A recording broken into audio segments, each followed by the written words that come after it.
Ending sempurna, Rizik dipenjara kasus cat mesum, ditulis oleh Alifur Rahman di siwat.com. Melihat nasib Rizik dan FPI hari ini, seperti sebuah keajaiban, 6 orang FPI ditembak mati oleh polisi. Rizik ditangkap dan ditahan polisi karena kasus kerumunan. Tak lama berselang, pesantrennya di Megamendung mau diambil alih oleh negara. Karena ternyata pesantren milik Rizik itu dibangun di atas tanah milik negara. Lalu hari ini, pemerintah secara resmi menyatakan bahwa FPI adalah ormas terlarang. FPI sebagai ormas sudah dibubarkan. Lalu hari ini, semua kegiatan dan simbol FPI dilarang di tanah Indonesia. Belum selesai sampai di situ, kasus mesum Rizik juga kembali dilanjutkan. Menariknya, kayaknya kali ini Rizik juga akan kena. Kita bisa lihat dari kode alam yang cukup jelas dan mengejutkan. Gisel dan MYD resmi jadi tersangka atas kasus video seks yang sempat viral belakangan ini. Bahwa video seks tersebut dilakukan saat Gisel masih menjadi istri gading. Itu urusan rumah tangga. Tapi yang menarik dari kasus ini adalah dua pelaku, Gisel dan MYD, jadi tersangka. Jika dibandingkan dengan kasus Ariel versus Luna Maya dan Cut Tari, ini agak berbeda. Dulu hanya Ariel yang mendekam di penjara. Alasan hukum perihal perbedaan perlakuan ini pun tidak terlalu penting, karena ini bukan zamannya Ariel, ini zamannya Rizik. Terkait cat mesum, foto telanjang Firza, dan rekaman percakapan hantam-hantaman dengan Rizik yang akan kembali diproses hukum. Pada prakteknya harus menetapkan Rizik dan Firza sebagai tersangka, sekaligus tidak bisa salah satunya, seperti yang dialami oleh Gisel dan MYD. Rizik pernah dipenjara di zaman Megawati, dipenjara lagi di zaman SBY. Maka kalau Rizik dipenjara di era Jokowi, sebenarnya itu biasa saja. Masalahnya, kasus hukum yang menimpa Rizik masih belum mampu membuka pikiran pengikutnya. Rizik masih dipuja sebagai orang suci, masih dianggap sebagai manusia sempurna dibanding mantan narapidana. Pembelaan dari pengikutnya, Rizik dianggap dibungkam oleh penguasa, lalu dianggap ulama yang lurus karenanya.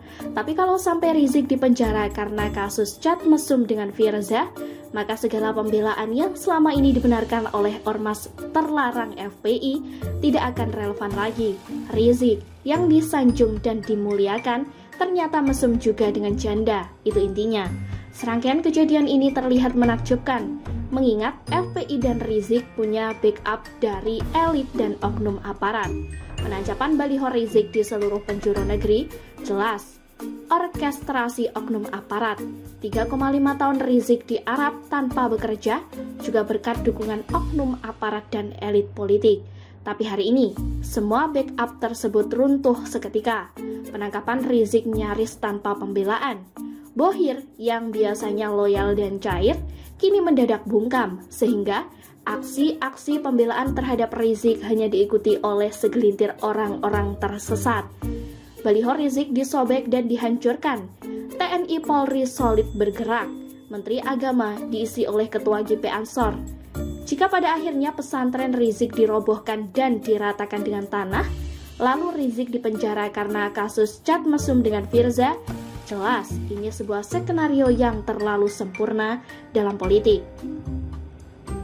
Habis sehabis-habisnya. Namun pertanyaannya, apakah ketegasan dan keberanian ini baru muncul setelah Prabowo Sandi dirangkul masuk ke dalam kabinet? Menyisakan dua partai gurem, PKS Demokrat yang tak mampu berbuat apa-apa. Jika memang iya, maka Fadlizon harus ditertibkan mulutnya, agar tidak menebar provokasi atas nama kebebasan berpendapat. Selain itu, Fadlizon adalah kader Gerindra, maka sebagai partai, Gerindra punya tanggung jawab penuh untuk menertibkan kadernya. Prabowo harus menunjukkan kepemimpinannya.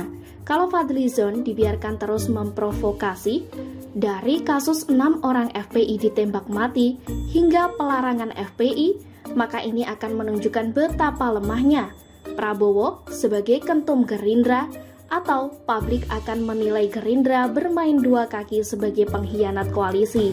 Maka jangan heran kalau dalam Pilkada 2020 kemarin hampir semua calonnya kalah. Tapi jika tidak, jika ketegasan dan penertiban FPI ini tidak ada hubungannya dengan masuknya Prabowo Sandi dalam kabinet, ini jadi lebih menarik. Dan kita akan bertanya faktor apa yang membuat seluruh elemen kompak menghabisi Rizik dan FPI? Begitulah kira-kira. Sekian dulu berita hari ini.